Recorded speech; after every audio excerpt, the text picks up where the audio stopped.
पहिल्यांदा आज नाशिकमध्ये येणं होत आहे आणि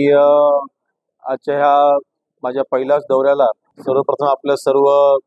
पत्रकार बांधवांचं सगळ्यांचे आभार मानतो, सगळ्यांचं स्वागत करतो। एकंदरीत आजच्या माझ्या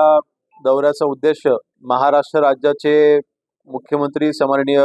देवेंद्र फडणवीस साहेब असतील, उपमुख्यमंत्री सन्माननीय एकनाथजी शिंदे साहेब, सन्माननीय अजितदादा पवार, आमच्या महायुतीच्या सरकारमार्फत खास करून मुख्यमंत्री महोदयांनी जो पुढाकार घेतलेला आहे, 100 दिवसाचं जे ध्येय जे डोळ्यासमोर ठेवलेलं आहे, त्याचा राज्यमंत्री पद म्हणून जी माझ्याकडे ज्या खात्यांची जबाबदारी आहे,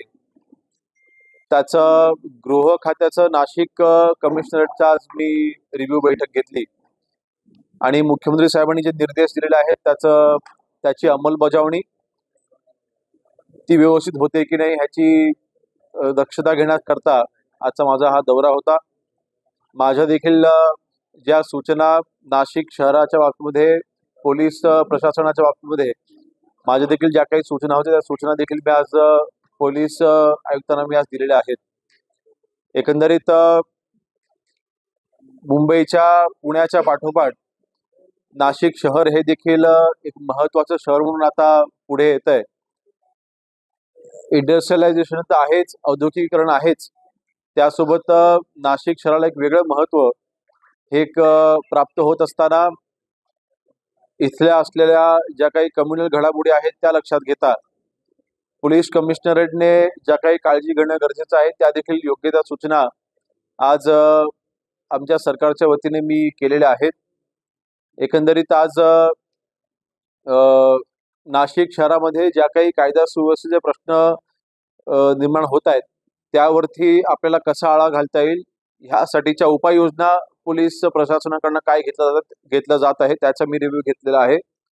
आणि विशेषतः मुख्यमंत्री महोदयांनी महाराष्ट्रामध्ये ड्रग्सच्या बाबतीमध्ये कडक कारवाया ह्या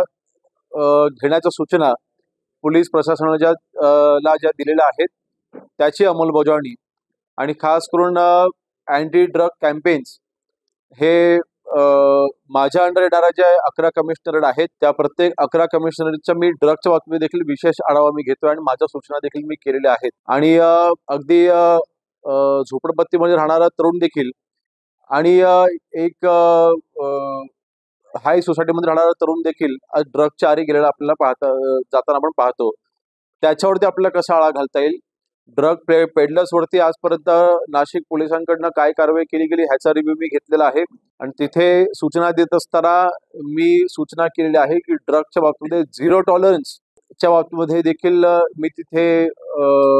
पोलीस प्रशासनाला सूचना केलेल्या आहेत की जे काही कन्झम्पशन चाललेलं आहे, ड्रग कन्झ्युम जे करतायत, जे ड्रगचं सेवन करतायत त्यांच्यावरती देखील तितकीच कारवाई आणि त्यांच्यावरती देखील तितकंच लक्ष हे पोलीस प्रशासनाचं असणं गरजेचं आहे। Nashik today news Nashik.